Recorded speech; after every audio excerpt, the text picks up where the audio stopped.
भाजपची दुसरी यादी जाहीर, 5 विद्यमान खासदारांचा पत्ता कट. गडकरी, पंकजा मुंडे, दानवे, मुनगंटीवार रिंगणात, तर पुण्यातून मोहोळ, रावेरमधून रक्षा खडसेंना उमेदवारी.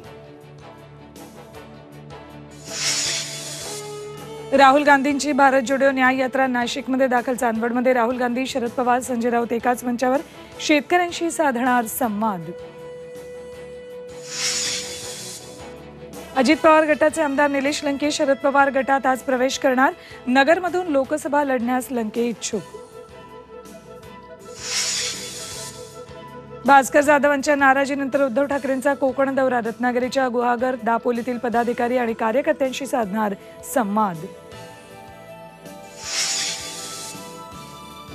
आणि निवडणूक आयुक्तांच्या निवड समितीची आज दिल्लीत बैठक. पंतप्रधान मोदींच्या अध्यक्षतेखाली बैठकीत 2 आयुक्तांच्या निवडीबाबत चर्चा होणार. तर झी24 तासच्या पाठपुराव्यानंतर पुरातत्व खात्याकडून अंबाबाई देवीच्या मूर्तीची पाहणीचा अहवाल कोल्हापूर जिल्हा सत्र न्यायालयात सादर करणार.